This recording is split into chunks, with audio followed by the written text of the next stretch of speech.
Hello again, everyone. Welcome back to King of Dragon Pass. Alright, last year we failed to enter the Realm of the Gods. We may want to try again this year, so let's go. They said that signs for calving looked bad. Our God Talkers warn that the coming harvest will be very poor. Okay. Crops, destiny, diplomacy, herds, war, trade, quests, and heroism. That means that we are coming out behind what we were before.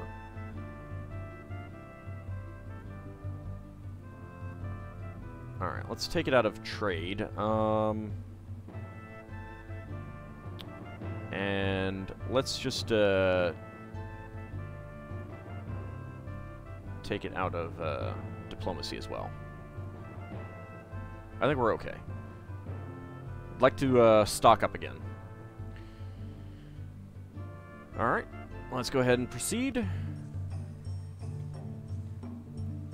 Derek, whose family was slain by sable riders, is now a man. He is a promising warrior, to say the least, but the older weapon thanes call him Derek Singlepath because he is headstrong and follows his own way. He talks only of vengeance on the Praxians. He fights half-heartedly against other foes. He is rude to his elders and prone to disappearing for long periods of time. He is an asset to the clan, says Kalai, but a troublesome one. Send Derek on a raid against the Sable Riders. The Weapon Thanes are forgetting what it is like to be young. Also, they lack Derek's passion for vengeance. Praise Derek's pride and stubbornness. After his initiation, Glorantha was not content with the way that things were. He felt he too deserved a part of the leadership of the world, but his desires were refused by the Emperor. Why are we troubling... Oh, Baranthos has gotten old. Why are we troubling ourselves with Weapon Thanes squabbles during sea season? The complaints of the Weapon Thanes are not serious. Hatred is like a disease inside of him. Condemn his pride and stubbornness. Next thing you know, young Glorantha will become rebellious and violent. Let's tell the Weapon Thanes to let him be. They remembered that pride is an Glorantha virtue and not a fault. They promised to cease their grumbling and look to Derek as a model of good behavior. Well, that works. Contented, resolved, and unshakable. How is our tribe doing? Tribe's mood is happy. That's good. Let's go ahead and bump up our patrols again a little bit.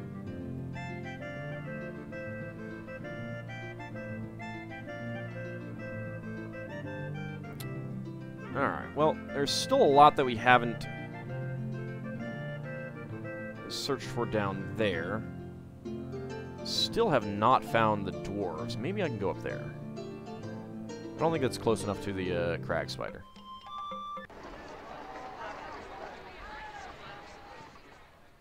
Alright, Randan, you can go off.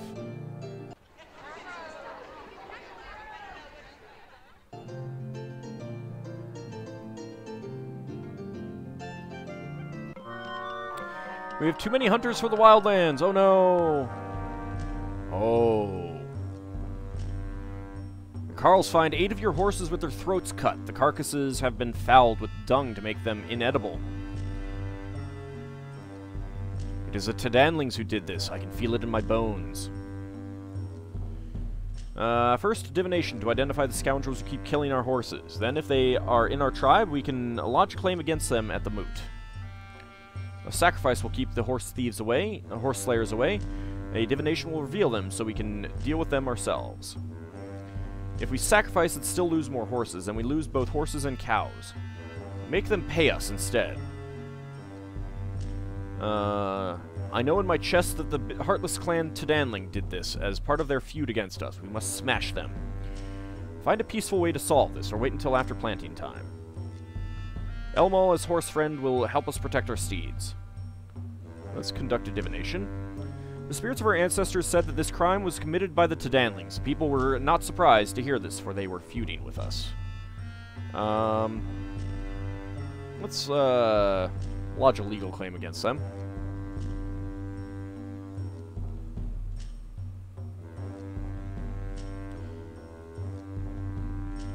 They denied that they had slain our horses. Lankpent, who argued our case with them, thought they were lying. It's still sea season, so I don't want to do anything else. Let's go ahead and get some more weapon thanes.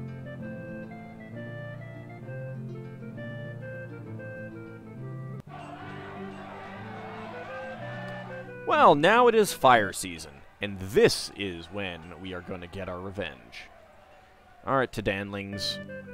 Let's go ahead and call in the Tree Brothers.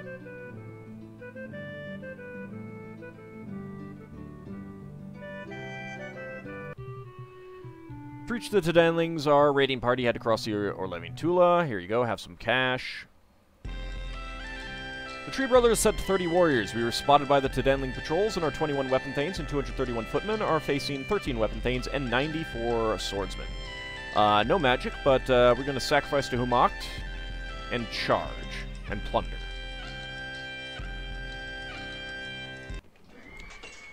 Oh, hey, Allende. What is your combat? Very good. We rushed the Tedanling formation while they were still sacrificing to their gods. Before the Tedanlings can realize the danger, Allende dashes among them and strikes down their chief god-talker, an Odalian warrior whose arrows never missed. Allende escapes from the Tedanling warriors seeking revenge for their comrade, then rests for a moment beside her own god-talkers. How should Allende fight the rest of the battle? Fight bravely, press the enemy hard. Allende hunted the Tedanlings across the field, firing upon their thanes and god-speakers, disrupting their counterattacks, and sending their bravest warriors to the back to care for their wounds. Way to go. Ho-ho! Nice! It was an extended clash. Their magic was stronger than ours, but we quickly rallied. We drove the Tedanlings from the battlefield and were able to plunder their Tula. Our share of the plunder was 35 cows and 12 horses. Take that for killing my horses. We took 17 cows worth of loot. Our expedition to the north has returned. There they found a dense forest full of perils. They found sealed jars containing rare spices in a well. Bandits came to fight them, but our explorers whooped and stomped, scaring them away. On the way back, they met explorers from the Ernaldori clan and learned that the place they had been to was called the Stinking Forest. I don't think I've ever been there. And a cattle raid by the Turtles. 13 horsemen, 29 swordsmen. Outer Patrol managed to summon 16 weapon thanes and 63 of the feared. Drive them off and skirmish. Not going to spend any magic. Okay, we lost a weapon thane, a footman. One was wounded and 2 footmen were wounded, but we killed and injured most of them. We exchanged missile fire with them, but never closed. And we're being raided by the Conthassos. They have 8 horsemen, 168 swordsmen. The wolves warned us, and all 26 weapon thanes met them, as well as 304 of the feared. Alright, Orlanth. Drive them off, skirmish. No deaths and injuries. We drove the Conthassos from the field with a withering hail of stones and arrows. And we're being raided by the Oak Trees. They have 16 horsemen, 214 spearmen. 6 brothers warned us, and everyone met them. Sacrifice to Orlanth, drive them off, skirmish. I am going to use a point of magic this time. The Oak Trees rushed us before we'd fired more than a few volleys. There was a terrific fight. Their magic was stronger than ours, but our courage was greater. We drove the Oak Trees off, and their survivors left without plundering our Tula. We captured 7 horses. We took 12 Oak Tree auxiliaries captive. Look at those casualties. We'll go ahead and ransom them. 60 cows worth of goods. And Tedanling, a young, energetic farmer on the road to prosperity, asks the clan council for help. He claims that his stead is haunted. Objects move about. Wailing noises come from nowhere. Tedanling's wife and child have even seen an apparition. The people are afraid that their steads will be haunted too. Conduct a divination. Conduct a divination. Launch a legal claim against the ghost. We must know more of the situation. Every time we try and fail, our people will grow more fearful. Horvator Farsi once conducted a case against a spirit, so there may be precedents for outlawing the ghost. First, we should learn why it is here. Our magic is strong. A divination will point to the correct course of action. Spirits are all around us, and can be as troublesome and selfish as real people. When in doubt, send for shamans. Exorcism is not a specialty of the gods we worship. We must figure out what is going on.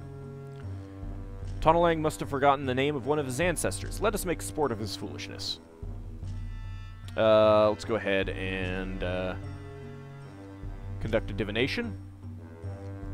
The spirits of our ancestors said that this ghost was sent by the Tedanlings to vex us as part of their feud against us. We will launch a legal claim against the Tedanlings. They said that we had proven ourselves their enemies, and that no amount of legal jabber would convince them to release the ghost from service to them. You were lucky we only sent ghosts against you instead of the deadly mercenaries of the Tree Brother clan. Let's go ahead and send for shamans to banish the ghost. Shamans come and say they will banish the ghost for the low price of 15 cows worth of goods. I will accept that. We accepted the arrangement. They danced around Tedanling's stead, banged on a drum, and ate a brew of moss and lichens. Their eyes rolled back in their heads, and they spoke to the ghost. The bangings of the ghost stopped. The shamans said they had banished it. Okay, it is still fire season.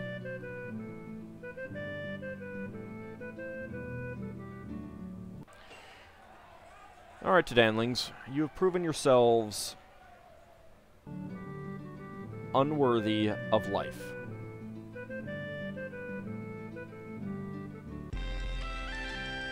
We eluded the Tedanling patrols, and our 20 weapon thanes and 261 footmen are facing only 12 weapon thanes and 47 swordsmen. Plunder and charge. No magic. No sacrifices. Enent is getting an event.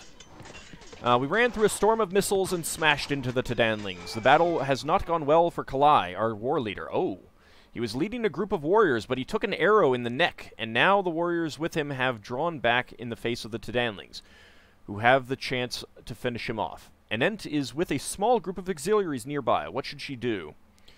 Rush forward and heal Kalai. She's good with magic. Seeing Enent rush forward, our warriors hastened to join her, and the Tedanlings renewed their attack. In the confusion, Enent was struck down. Oh. Fierce fighting ensued. We drove the Tedanlings from the battlefield and were able to plunder their Tula. We captured 35 cows and 12 horses. We took 20 cows worth of loot. Due to their prompt healing, our auxiliaries kept one warrior from dying and healed 4 of the wounded. Okay, so you are wounded. We're getting this again. Take them prisoner. But we will go ahead and sacrifice them to a god. And Yermal. Got some clan magic out of that. A member of the Tedanling ring named Aransanda, dragon friend, and 3 weary weapon thanes approached the clan ring with an offer of one-time tribute. Life in Dragon Pass is hard enough without having to fight against your clan, says Aransanda. We bring you cows, 26 cows, to sue for at least 2 years apiece. We will swear not to raid you. If you take this tribute, you must swear not to attack us.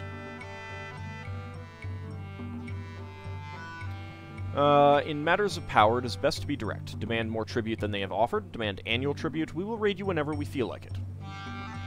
Take the tribute, then raid them! Has vengeance really been satisfied? Our farmers could use a short break from the campaigning. We shouldn't just think of today. What can we get from them next year? If we accept their tribute, breaking the sacred vows and attacking them in the next 2 years would be disastrous. Well, I think you know what I think. Already know what I think. Let's go ahead and demand annual tribute. I'll just take 10 cows, it's fine. Aransanda said that the Tedanlings wanted peace, but that we must simply want to see them starving and dead. Well, you know, it's kind of true. I'll admit that. It is Earth season. We have 2 wounded. Oh, she's just wounded. Okay. Have we gotten anyone else new? No. Alright. Well, in that case, I'm not actually going to be able to sacrifice now to Yeah, I can't actually... Oh, actually I can.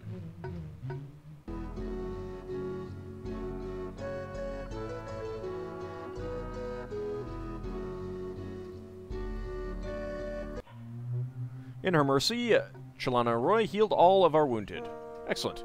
Amazing! We've defeated the Tedanlings so thoroughly that they have picked up and moved. They've moved to a new Tula next to the Boscovi. I didn't know that they would move from there. Wow. The famed poet Ordangmar of Clan Greydog is your honored guest at a great feast. As he recites, most are enraptured by his satirical verse. But Bullock, one of your Thanes, looks angry. Perhaps he thinks that the dung-daubed nobleman of Ordangmar's poem is meant to be him. If Ordangmar is hurt while under our hospitality, our reputation with the other clans will suffer.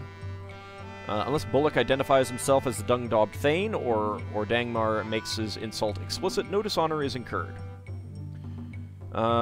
Tame the potential fight, as Ernalda tamed battle-eager Orlanth. Words bear power, like the wind carries birds aloft. Bullock is a fierce and determined battler, especially in a one-on-one fight. Allow the duel. If the poem is truly about Bullock, and he does nothing to challenge Ordangmar, his honor will be forever stained. The poem is carefully worded so that one who seeks offense will find it. It's kind of how I feel. Let's convince him that he isn't the character in the poem. Kalaya convinced him that the verses did not refer to him.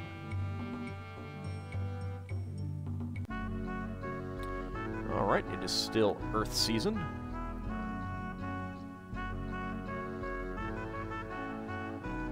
Doing well on cattle. We could build another temple to someone. Get shield. Sure, let's go ahead and build this. Get shield.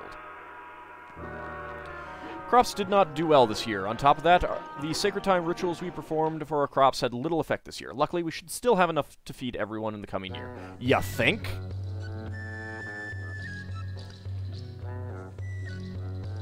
A trickster from the Conthasos clan comes to mock you. He has a couple of warriors from his clan with him to discourage you from attacking him.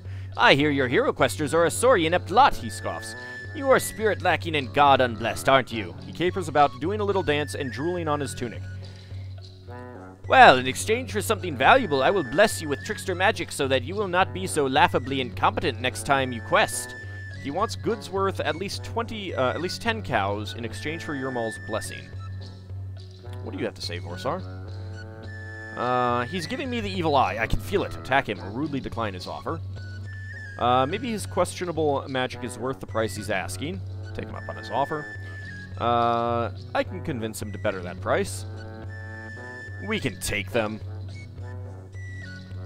Haggle over the price, take him up on the offer. Trickster is a powerful but unreliable magic. He seems pretty confident, though. We may hate his words and his offer, but don't offend him. That may offend the Conthasos chief. Like I care about that. The people are enraged by his continued mockery. They expect us to make him make amends. I'll go ahead and demand an apology. Certainly, I would be happy to apologize, he says. I am sorry that I reminded you that you are pathetic maggots. It pains me to think of the vastness of your incompetence, and the great dishonor your foolishness brings on all of the Orlanthi of Dragon Pass. Okay, we'll attack him. We wounded the trickster and one of his guardians, and they ran off. Our honor was satisfied. That's what you get.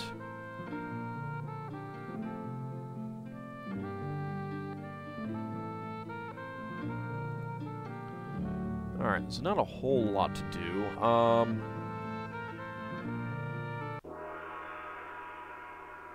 don't know that I care about Swine Blessing. Sorry, Zlanker Mai. I've already gotten that. Could build that another level, but...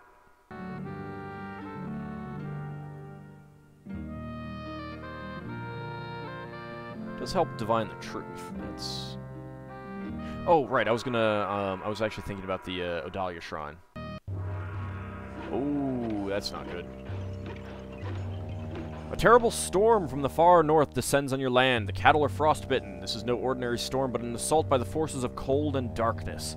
Some of the Carls think that they saw ice demons hiding in the driving snow. Gather wind lords from many clans to fight the ice demons. The storm affects all of our neighbors, too. We should band together for the common good. The ice demons serve an enemy god. They do not recognize our laws. The ice demons are called Halri. They are very powerful servants of Valind, a glacial enemy god defeated by Glorantha in ancient times. We could lose a large number of cows if we do nothing. Although it may be tempting to deal with enemy gods, the people always suffer for it in the end. Although the snows are bad now, they will later melt and provide water for our crops. You have nothing to add. Alright, let's gather wind lords from many clans to fight the ice demons.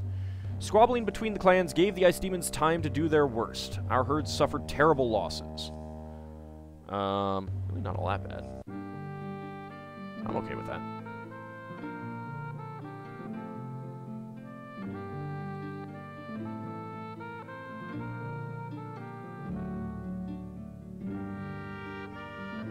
Always go for Smite Chaos.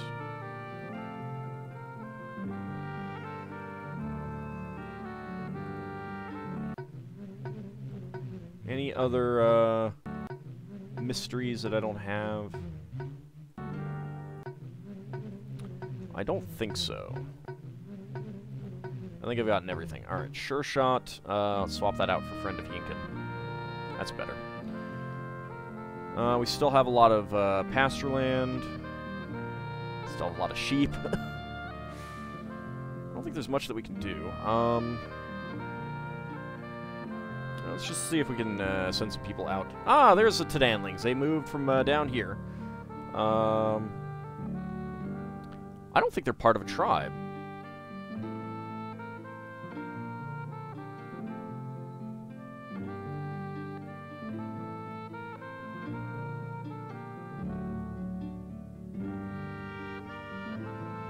Our tribe doesn't actually show anything.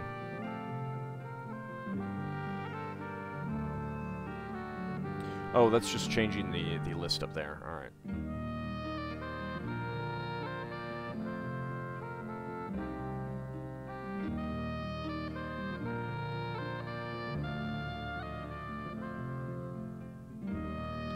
Alright, known clans. Tedanlings. Yeah, they're not actually in a tribe.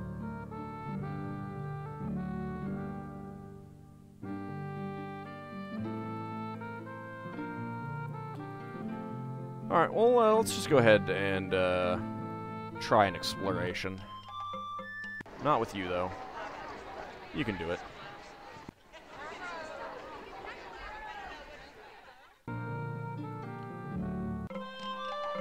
Alright, we just explored our own Tula more thoroughly. We didn't find anything interesting. 2 wandering spirit talkers visit our Tula. Among their pots, roots, and balms is a magic charm that will bestir lazy bones and cause a great heat among the wearer and all those near the one who wears it. They offer this charm for free. When asked to explain why, the younger shaman says, "For most of my years, I have heard rumors that your tribe was destined for greatness. Perhaps this charm will help you hurry so you can live out your destiny." What do you mean by this? Let them tell us more. We do not need your spirit talker gossip, but we shall feed you anyways, as befits Glorantha generosity. Thank you. We need no magic items, but we'll bear what you say in our hearts, and feed you before you go. They're not like us, yet not unlike us. We can show them courtesy and hospitality. Spirit talkers talk directly to spirits, including our own ancestor spirits. The heart-heard hard truth shakes the stead beams. What is up with you, Moranthos? Something for free? Tempting. But will we get what we pay for?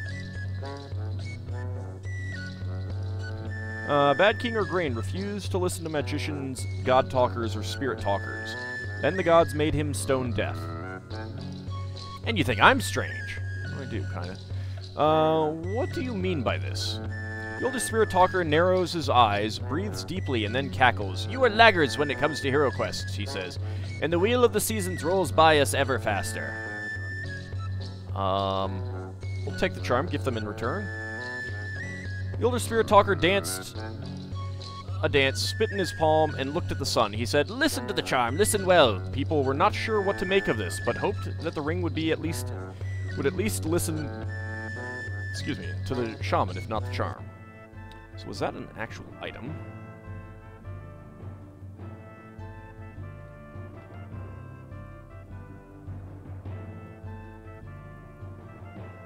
I don't see it, if it is. I don't think so. Okay. Well, let's go ahead and do a hero quest. Could do Asari's the Conciliator. 51. So you've got some time left. Wow, it's suggesting Kalai for Elmalgard's instead.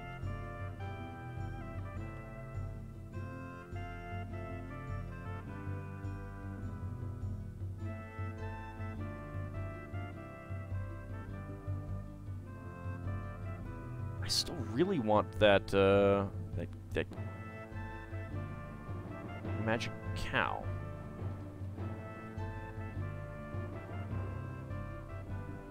Alright, let's try, let's make sure that I click that. Let's try to do, this again. Got excellent custom. Maybe it's some magic. Our magic is strong. This time, we'll go ahead and, make the quest for stronger. And we will try to contact the gods directly. And it worked this time! Okay. So, let's see. Lankermai finds the truth. Alright. Saranil arrives in a dark and blasted place. The winds are strong and cold, which is good, but they also have a strange stink to them. There are Lanthi around, but they are dressed in the ancient manner of your ancestors. One of them looks like a traitor, and must be Asari's. Let's see.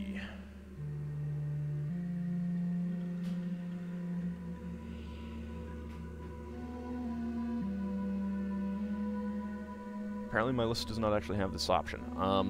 But I think, I know you didn't intend to sell the truth, so I will allow you to come along. If you do not come, the trade routes will be confused forever. Yeah, let's go with that. What you say is true, said Asari's. Without the truth, there can be no proper maps. I will go with you. Then Saranil sees a fearsome warrior who must be Stormbull. Go to the next station of the quest. If you do not come, the trade routes will be confused forever. Leave the realm of the gods. There is nothing more important than the truth. This way! There is chaos to fight! Where? Said Arax, following along. It's always nice to, you know, just kind of trick him. Isaris said that although the god he'd sold the truth to was across the Great Water, he knew a special shortcut that would take Saranil there by land. The land is beset by all varieties of chaos beasts. You might enjoy cataloging them, knowing one, but Stormbull will enjoy killing them even more. And indeed, you encounter many types of chaos creatures, including Brews, Gorp, Slimekin, Ghouls, and Crushed Kids. Finally, while traveling through a ruined city, the group is attacked by a gigantic chaos thing, one whose name can only be pronounced by the dead. That is a really freaky-looking creature. Alright, well, we want to let Stormbull fight alone. Stormbull defeated the chaos creature, slaying it utterly. Isaris leads Saranil and Stormbull to a far distant place, across the ocean and far to the south. Fortunately, he knows a shortcut, and they are able to get there without any need for a boat. When they arrive, their way is blocked by guardians who insist that Saranil must undergo a meeting test with them. I name one skill, and we compete against each other in that skill. Then you name a skill, and we compete against one another in that skill. Alright. Try to win one contest and lose another. The first contest was proposed by the foreigner. It was a contest to see who could stand the most pain. The foreigner won that contest without Saranil trying to lose. He suggested a memorizing contest, which he then won. The foreigner smiled and clapped Saranil on the back. They gave him a gift of magic and sent him on his way. Isaris takes Saranil through the shortcut that leads to the faraway place where he sold the truth. But he becomes distracted, showing more interest in an argument between mastodons and saber-toothed tigers, and in taking Saranil to the god that bought the truth. Let's see. That is going to be... Without truth, there can be no trade. Isaris told him that his words were wise. Bunny! Isaris takes Saranil to the place where the one who bought the truth lived. That god is called Grandbread. He has the truth, but it is still twisted around. Saranil demands that he give the truth back. Grandbread refuses. It is mine now, and you shall not have it. Knowledge is my food. As soon as I untwist the truth, I will pound it into meal, cook it into loaves of bread, and devour it. Saranil challenges Grandbread to a game of questions. The game of questions went on so long that Grandbread became ravenously hungry. He tried to eat the truth as it was, in its sharp and twisted form. The thorns of the distorted truth punctured his stomach, so that his torso opened up and the truth fell back out of him. Why did you do that? Grandbread could not answer his question, for he would not admit that he had been greedy and foolish, so he lost the contest, and with it, all truth forever. Now Saranil was alone with the truth, but it was still thorny and twisted. How could he put it back together, put it back in its pure form? So, in this, you could actually try, like, everything other than abandon the quest, and it should continue on. But the ultimate response is, at the end, put a leather sheet over your head and think. Meaning that you could skip the other steps if you know that this is how you do it. But nothing came to mind. Then Isaris came in and asked a foolish question. Answer his question.